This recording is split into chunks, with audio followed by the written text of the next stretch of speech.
देशाच्या गौरवाचा, अभिमानाचा आणि उत्साहाचा दिवस हा आपल्या ज्ञानाचा विजय असो छत्रपती शिवाजी महाराजांचा।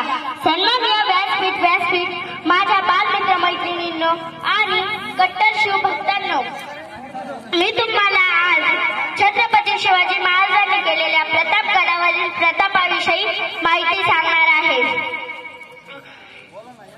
मित्रांनो, आपण काम कसं करतो याला महत्त्व नाही, आपण काम किती करतो याला महत्त्व नाही, आपण आपल्या कामाचं नियोजन कसं करतो याला फार महत्त्व आहे। आणि ते नियोजन करतात ते छत्रपती शिवाजी महाराज।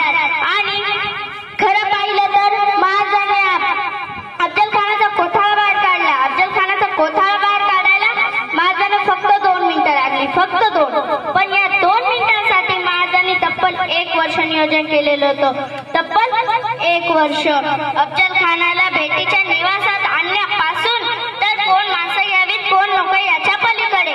आणि महाराजांनी बरोबर वेळ ठरवली 12:35। आता 12:35च का? कारण बरोबर सूर्य माथ्यावर येतो। आता सूर्य माथ्यावरच का? कारण बरोबर तो सूर्याचा लख प्रकाश बरोबर छावणीच्या अफजल खानाच्या छावणीचे वर पडावा आणि छावणीतील हालचाल स्पष्ट दिसावी म्हणून। पण अफजल खानाला जर महाराजांनी बघायचं म्हटलं तर त्याच्या डोळ्यात नुसती सूर्याची किरण घुसावी, त्याला काहीही दिसू नये, त्याला काहीही दिसू नये। 12:30 वाजता गड सोडलेले राजे बरोबर छावणी पुढे 2 वाजता आले आणि महाराजांनी या सोबतीला घेतलं जीव संभाजी, सजय, सुराजी, भाजी यांपैकी कोणीही नाही। महाराजांनी घेतला या बाबतीत तो जीवा महाला, या बाबतीत सोबतीला घेतला संभाजी गावजी। आता जीवा महालाच का? आता जीवा महालाच का? कारण सय्यद बंड पट्टा चालवण्यात पटाई, त्याच्या इतका पट्टा चालवण्यात पटाईत हवा तो फक्त जीवा। आता संभाजी गावजीच का? हत्ती सारखा धिप्पाड, आता तोच का? कारण अफजल खान तसा आहे। आणि निघाले महाराज आणि चालता चालता अचानक जीवाला म्हणाले, जीवा काटे करे। आता जीवाला प्रश्न पडला, अफजल खानाला मारायला निघाले, तलवार घेतलीच असेल की कात्री कशाला? महाराज पुन्हा म्हणाले, जीवा कात्रे आहे का रे बाप? आता जीवा नाविक समाजाचा, जीवा म्हणाला आहे की? महाराज म्हणाले काढ काढ। पण महाराज काढ रे, आमची दाढी बारीक कर, आमची दाढी बारीक कर, इतकी बारीक कर की अफजल खानाला हातात धरायची म्हटली की त्याच्या हातात नाही आली पाहिजे। आणि निघाले महाराज आणि जीवाला म्हणाले, जीवा तू अफजल खानाकडे बघायचं नाही, तू तर माझ्याकडे अजिबात बघायचं नाही, तू कृष्णाच्या फसकऱ्याकडे बघायचं नाही, तू फक्त सय्यद बंड बघायचास, फक्त आणि फक्त।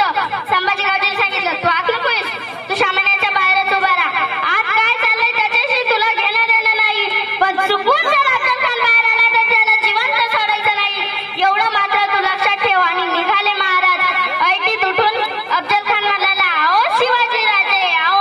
महाराज मिठीत गेले, अफजल खानाने मिठी आवडली, अफजल खान चाकू घालले तर महाराजांनी वाम मिठी घालून त्याचा कोथळा बाहेर काढला आणि दबावाने अफजल खान काढला। आणि तेव्हा सय्यद बंडाचा पट्ट्याचा वर महाराजाच्या मानेवर महाराज बेसावत, तेव्हा जीवाचा पट्टा सय्यद बंडाच्या पट्ट्याचा हात मोकळा झाला आणि इतिहास फुटफुटला होता जीवा म्हणून वाचला शिवा। आणि महाराज अफजल खानाला मारून निघाले आणि महाराजांनी आपले अंगरक्षक मोजले, 1 2 3 4 5 6 7 8 9 9 जाताना तर 10 होते, एक कोण राहिला मागे, एक कोण राहिला मागे। तर तेवढ्यात कोणतरी अंगरक्षक फुटफुटला, संभाजी गावजी दिसत नाही, संभाजी गावजी। महाराज म्हणाले, कोठे राहिला तो? हा कोठे राहिला? तेवढ्यात संभाजी गावजी दापा टाकत येताना दिसला। महाराज त्याला म्हणाले, संभाजी गावजी कुठे राहिला तू? हा कोठे राहिला होतास? तेवढ्यात संभाजी गावजीने हे ऐकताच मानवर हात वर केला। तेवढ्यात महाराज पाहतात तर काय संभाजी गावजीच्या हातात अफजल खानाचा मस्तक। महाराज म्हणाले, हे काय केलं? अफजल खानाचा मस्तक हे तर आपल्या नियोजनात नव्हतं